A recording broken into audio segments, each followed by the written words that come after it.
So the lady rotated twice. We're here, ladies, standing with the left side to the partner. We're going into the dip.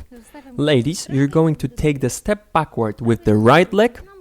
Bend your right knee. Keep your hips high. Avoid the feeling like you're sitting down. Keep the other leg extended in front of you. And then tilt your upper body backward. One more time. Step, bend the knee, and tilt the upper body.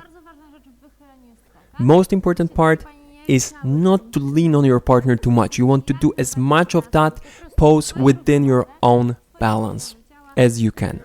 Also remember to flex your core muscles, stiffen your body a little bit while being in that shape. This will make a visually nice line, as you can see, going from your upper body all the way to your toes.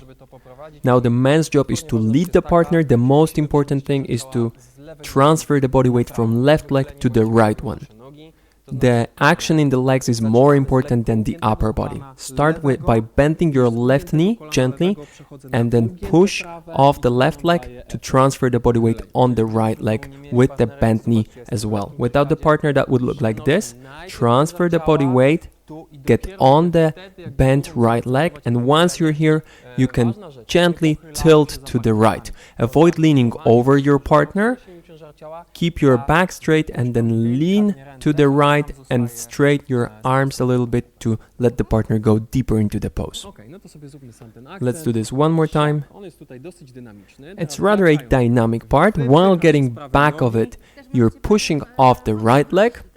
Ladies, you can also help the partner by pushing off the leg that you're standing on and back into the vertical position.